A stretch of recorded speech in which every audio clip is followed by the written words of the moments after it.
Zach with Wingard Wearables. You're one of 12 special people who's going to watch this video to the end. And today's video is about tomahawks thrown in combat.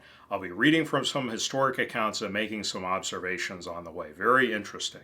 So, years and years ago, ever since I was a child, I was obsessed with tomahawks. But probably like 2007, then again in 2016, I started really focusing on tomahawks for everyday carry and focusing on tomahawks for combatives.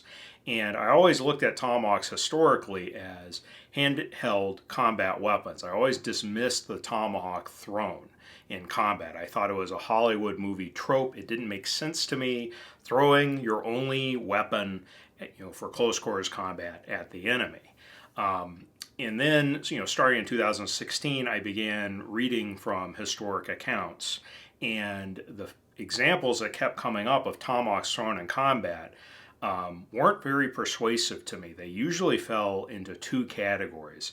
First would be like in the context of a raid. So you have a war party, it's attacking some, cabin, and people are running away. And so, there would be, a warrior throwing his tomahawk at somebody who is, outpacing them.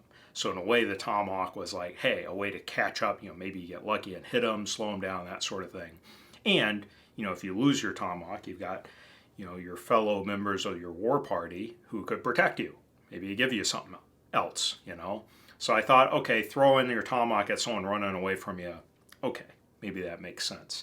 The other thing that kept coming up was, a warrior having a tomahawk in hand and someone popped up with a musket or a rifle about to shoot them, right? So then the warrior would throw the tomahawk in hopes of fouling the person shot, right? So that sounded like, desperation, right? You got this thing in hand, you can throw it at the person to hopefully save your own life. It was like last-ditch defense as he died for cover. But those accounts, they kept coming up. That seemed to be the only ones I was coming across for tomahawks thrown in combatives, and it wasn't very persuasive to me. I did not think tomahawks were thrown as sort of a battle plan, as an initial tactic. But as I read more and came across more and more accounts, I realized I was wrong. It does appear that at least in the eastern woodlands region, throwing a tomahawk was a go-to combative technique. And the two big things that opened my eyes I was wrong about. First, everyone that was involved in violence on the frontier, Native American warriors and frontiersmen, they were carrying multiple close quarters combat weapons. They weren't just carrying a tomahawk. So throwing the tomahawk at an opponent, you had another weapon on you, almost always a scalping knife. And there are other accounts and depictions of Iroquois warriors carrying multiple tomahawks, even a war club, as other primary close quarters combat weapons. So you weren't just throwing away your only weapon. The other on these accounts that we're going to be going, some of them we're going over today, throwing the tomahawk was apparently done a lot. It wasn't just done throwing at somebody who's running away. It was often done throwing at first opportunity. Like you see the target and you throw. And so that really opened my eyes. Now, tomahawks were used across North America and even in New Zealand. I have not come across any accounts of tomahawks being thrown in most of those regions. It seems to be in the eastern woodlands region where tomahawks were primarily used and heavily traded, that tomahawks were also thrown in combat. Now, I have a quote. This was a report written in the late 1670s. The author was writing back to France. He was in North America. He was describing North American warriors of the Iroquois Confederacy and how they threw their tomahawks. So this quote is from an article, Axes in New France, Part 3, is published in Art and Artisans in 2013. So the quote says, "We do not wear any swords in this country, as much by the fact that they are bothersome with which to walk through the woods, as they are useless against the axes that we wear, the natives having the strength to throw these axes at 30 paces, and with so much skill that ordinarily the axe's head lodges itself in the head of the one whom they are dealing." So 30 paces, that's about 75 feet. I read that and thought, surely that is an exaggeration. But then later, I read a lot of random things, okay? I was reading a completely unrelated thing to tomahawks from the other side of the world, Fiji, the island of Fiji. There's a type of throwing club the Fijians were using out there. It was known as the ula. The Fijian warriors would carry multiple throwing clubs, or ulas, tucked into their clothing, and they would throw them in quick succession at their enemies from ambush, but they would even use them to hunt animals. And so there was a book I was reading called Club Types of Nuclear Polynesia by William Churchill, published in 1917. Here's the quote: "The Fijian ula, the art of throwing, is the same for all, an art most difficult to acquire. It corresponds generally with the knife throwing of the Sicilian and the mountaineer of Kentucky. In each case, the heavy end of the projectile, the handle of the knife, or the head of the club," and I have a club in hand here, "goes forward towards the mark. At a certain distance from the mark, the thrown weapon capsizes in a vertical sense, and the blow is delivered by the lighter end, the point of the knife, or the haft end of the ula. The haft end of the club is not sharpened to a point. Examination of the collated measurements will show it to be about the thickness of a man's finger or thumb, but such is its striking force when thrown by a well-muscled Fijian that it will, with no difficulty, transfix the softer tissues of the trunk, despite the protection of the ribs. These ula are thrown with precision to a distance of 100 feet. In one case, I saw a pig pierced through the flank until the flight of the club was brought up to the head, and the haft came clear through the other side. This at a distance of 65 feet. So I read that quote, and I thought that has to be false. There is no way a thrown club with a blunt handle could pierce soft tissue. So I inquired about ulas, like their dimensions and weights, from a couple of collectors, and found out they were pretty heavy, much heavier than tomahawks. So what I did is I bought this bronze mace head, which was heavy, and I rasped down a hickory handle, not this handle, it was a skinnier handle, down to the thickness of a man's thumb, like the ula. I then grabbed my archery foam target in my backyard, and I hurled this mace with handle at it, intent to see what sort of piercing power the handle would have. And I am not a Fijian warrior. I have no talent at throwing maces and having them strike handle first. So my first throw didn't even hit the target, but it buried the handle 6 inches into hard clay earth. And I was like, that's surprising. I then threw again, and the handle impacted the foam target at a high angle and still buried 6 to 7 inches into the foam archery target at an angle. So you're engaging a whole lot more of the handle surface area, impacting off angle.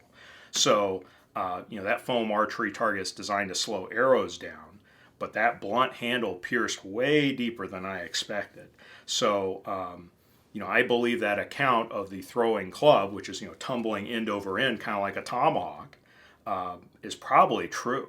And the ulas were a lot heavier than even this throwing mace. Of course, a Fijian warrior would be stronger than me, more skilled than I.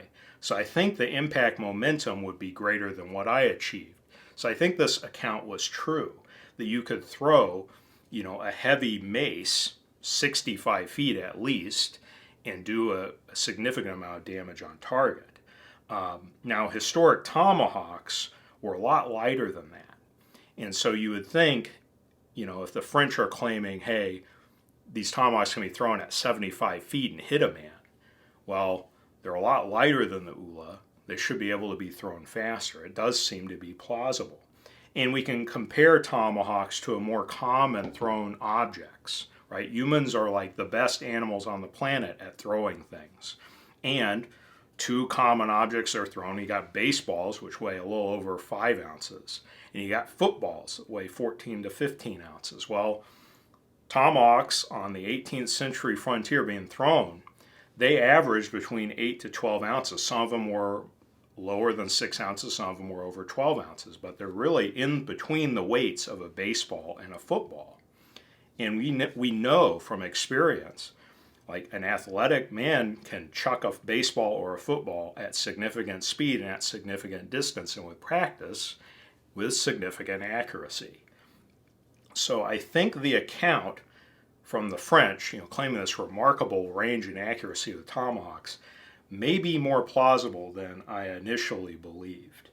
Then we have a few more accounts commenting on sort of a general skill of these tomahawk throws. So then in 1750, so many years later than 1670 from that French account, you have Henry Timberlake reported, "Neither are the Indians less expert at throwing the tomahawk than using it near, but will kill at considerable distance."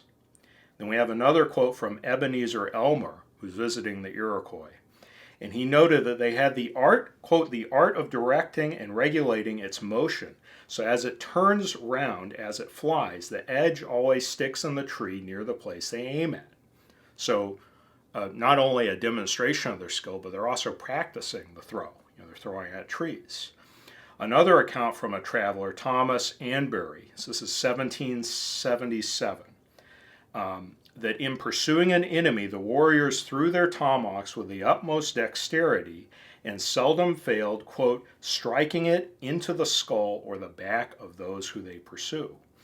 And so this is very focused so far on Native Americans throwing the tomahawk, but we even have accounts of white frontiersmen practicing using the tomahawk throw in combatives.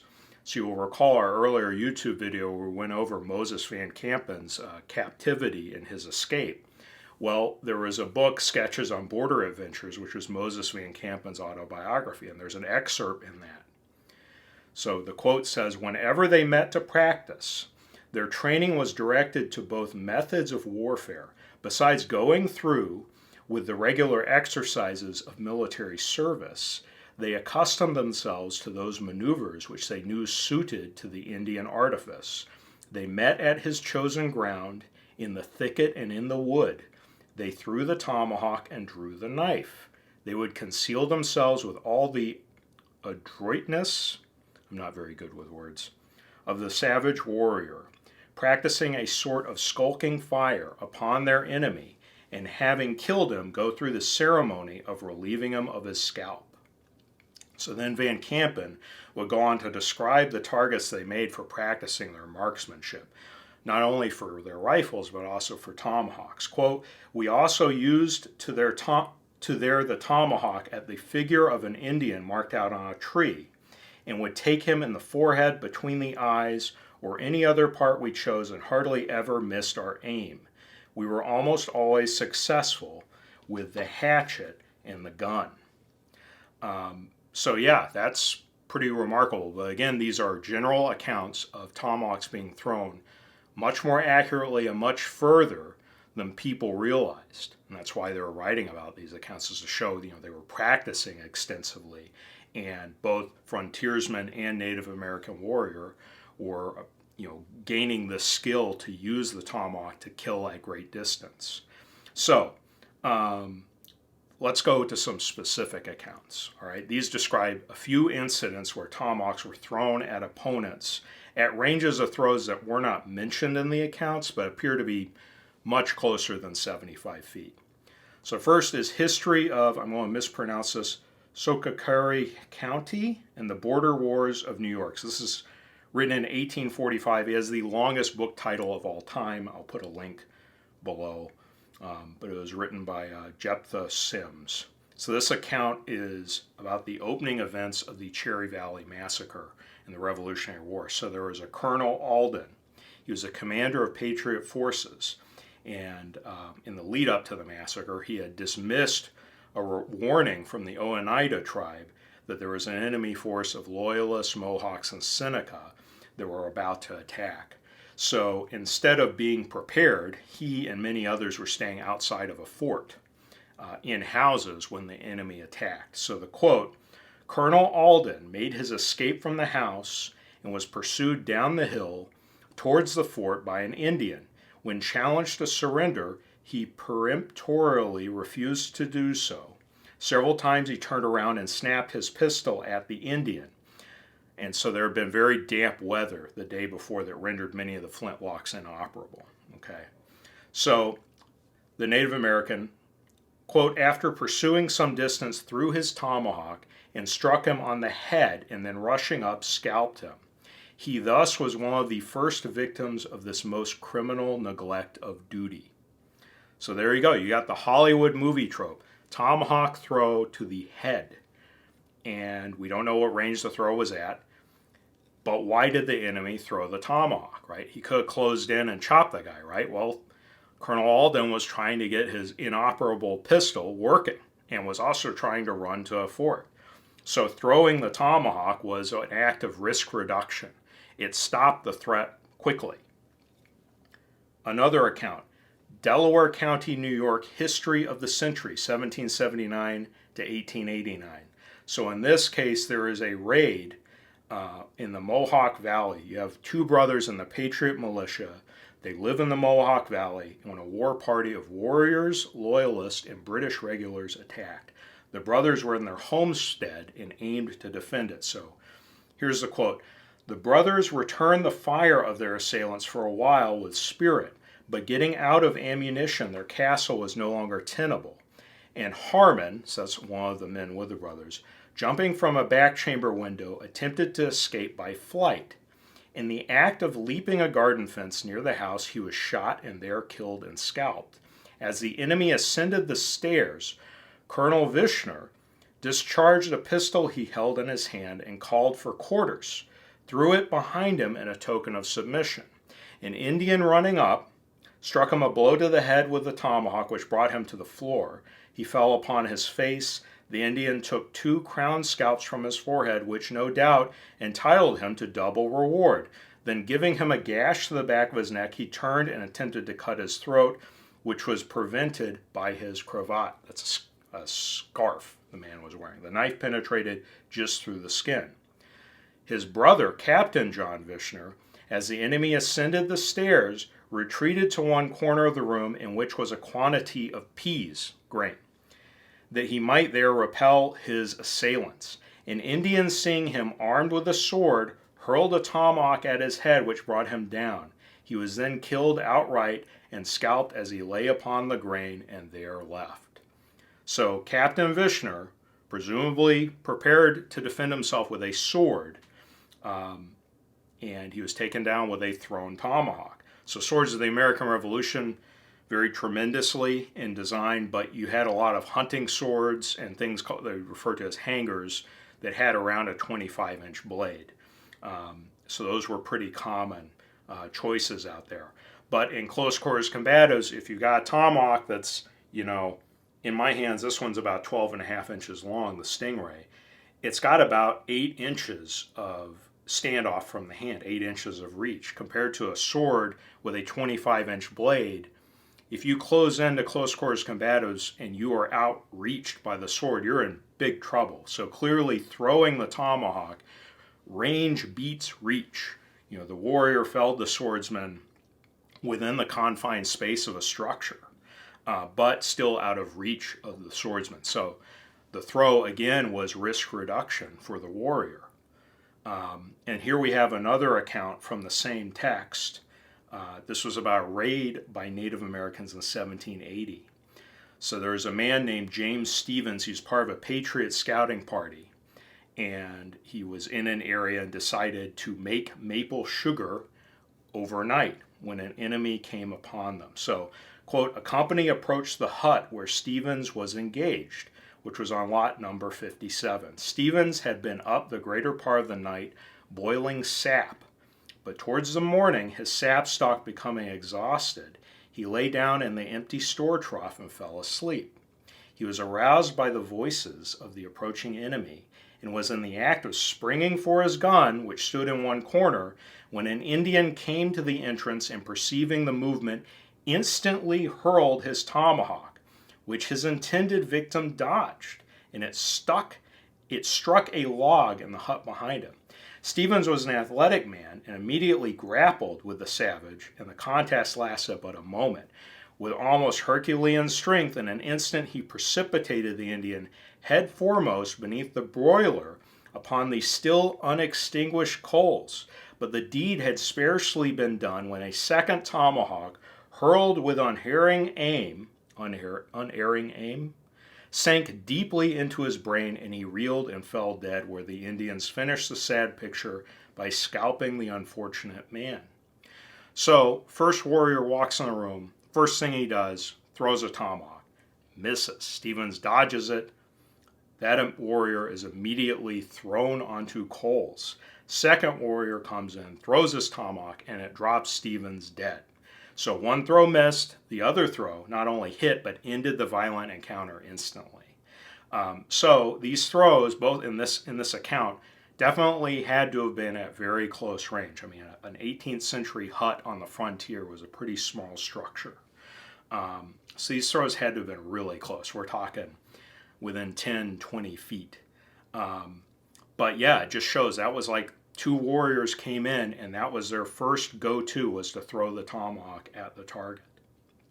Now we have another account of a different raid by Native Americans, Tories, and the British in upstate New York. So this is from History of Saratoga County, New York, by Sylvester, published in 1878. Now, there is a raiding party heading to the home of a known patriot, George Scott. So a lot of these raiding parties, yes, they would have Native American warriors in them, but they also had loyalists who had been living in these communities and had to flee because of the American Revolution. So these were people that lived in the community. They knew exactly where the patriots lived, that sort of thing. So a lot of these raids were targeted to punish patriots in the area because these patriots had perhaps persecuted their loyalist neighbors ahead of time. So here we go. Raiding party is heading to the home of a known patriot, George Scott, in the dead of night. Quote, the main body in it had advanced to the dwelling of George Scott. Aroused from the sleep by the violent barking of his watchdog, he, with his musket in hand, opened the door and saw the column advancing in the moonlight. He heard someone exclaim, Scott, throw down your gun or you're a dead man. Not hastening to obey, he was felled to the floor by 3 tomahawks simultaneously thrown at him by Indians of the party who rushed up to take his scalp. They were prevented by, and they cite 2 people, Frazier and Sergeant Springstead, another refugee and formerly Scott's hired man, who with their swords kept the savages at bay. The party pillaged the house and left Scott, as they believed, in a dying condition. So they informed Colonel Gordon, his brother-in-law, but he recovered. So here we have multiple tomahawks thrown at once with great accuracy, all hitting their mark. The impacts must have incapacitated George Scott, even though he survived, must have been knocked unconscious. And the loyalists who were part of the raid, knowing him personally, they must not have liked him, right, because he was an opposing member of this violent Revolutionary War, but they didn't want to see him sliced up with scalping knives, so they prevented that from happening. So in these accounts and in others, it's clear tomahawks were thrown in combat. And historically, across different contexts and continents in history, and different times in history, you've got weapons that are similar to the tomahawk that were used, that were definitely thrown in combat. You've got, from the Dark Ages, the Francisca, the Frankish throwing axe. You got hurlbats in Europe, hungamungas in Africa, and Fijian missile clubs, out in Fiji. So most of us today, I was of this mindset. I would have viewed tomahawk throwing in combatives as extremely risky. You are throwing away your weapon. But as I read the accounts, it's clear that warriors and frontiersmen had multiple close quarters weapons. They almost always carried a tomahawk, a scalping knife, and then something else. And if you were really good at throwing a tomahawk and good at transitioning to other weapons, then you could incapacitate your opponent at range instead of risking coming to within reach of the weapon. So especially if an opponent has a longer weapon than you, such as a sword, Then you throw. You may incapacitate them immediately. You may just wound or degrade them, or merely startle and mess with their composure if you have a near miss. But the tomahawk throw, in a way, can be risk reduction and sort of a win-win. If you're throwing the tomahawk at the opponent, it's going to degrade them in some way, and you transition to another weapon to close in and finish. So in a way, tomahawks are risk reduction when they're thrown. That's why I'm drawing from this. It's pretty interesting. And although all tomahawks can be thrown, some historic tomahawks seem to be designed for the throw. I'll do some picture-in-picture of some of those that had short handles, straight spikes, pointed pommels. Some of them even had iron cones on the bottom of the handle. And we've gone over some of those design features in previous videos concerning our Stingray and Sparrowhawks. But yeah, it does seem to be that there were tomahawks that appeared to be optimized for the throw. Now, the two things that I'm noticing are absent from historic accounts, but I think could be true, are this. I've observed that the tomahawk throw may be more powerful than the tomahawk blow. So I have a theory that a thrown tomahawk imparts more impact energy than a tomahawk chop held in hand. When we were filming the Stingray video, we had some high-speed videos of impacts with me holding the Stingray in hand and chopping a turkey carcass versus throwing the Stingray and having it impact into the turkey carcass. I noticed that the turkey carcass and the wood log it was attached to jostled more on thrown tomahawk impacts than when I was chopping into it.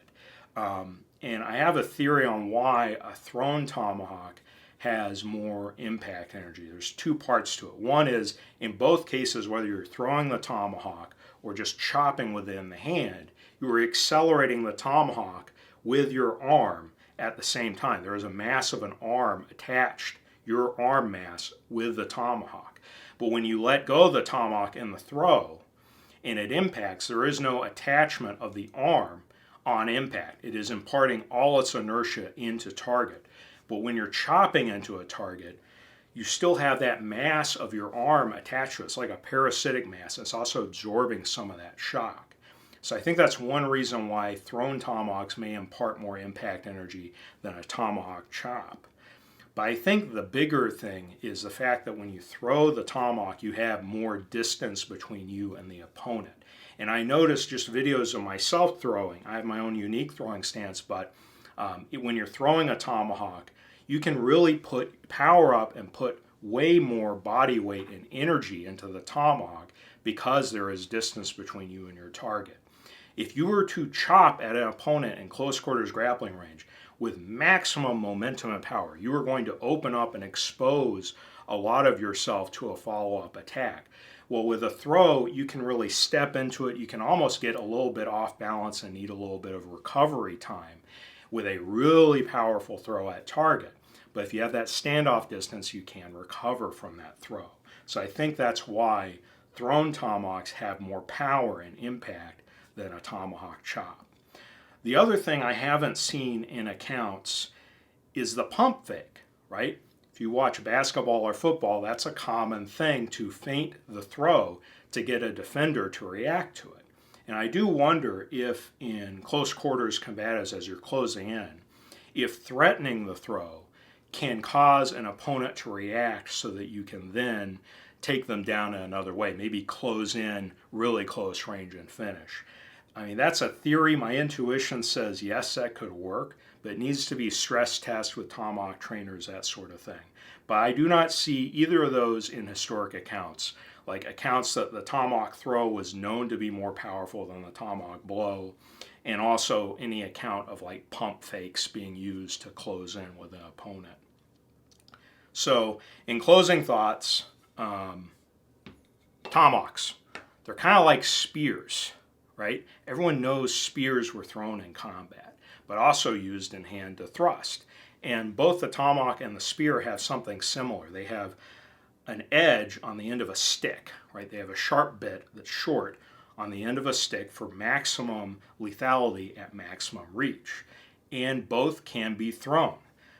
And they're clearly tomahawks and spears that were optimized for the throw, and others that which could be thrown, which would be pretty not great at the throw. There's some really heavy spears out there. There's pikes that would be almost physically impossible to throw. But it's interesting that we accept commonly that spears were thrown in combat, but a lot of people still think the tomahawk throw is more of like a Hollywood movie trope. And just going through these historic accounts, the throw is starting to make a lot more sense to me historically. And today, it's fun to throw tomahawks, recreationally. We make a couple of examples that are optimized for throwing. And I think if you get good at throwing, if you practice a lot, you're going to have a lot of fun, but also be capable of transitioning to another weapon, right? If you ever consider throwing in the context of combatives, don't throw away your only weapon. Anyway, thank you for staying tuned, being one of those 12 special people who watch this video to the end. Be sure to share it with others so that 13 will have watched it. And remember to be edgy.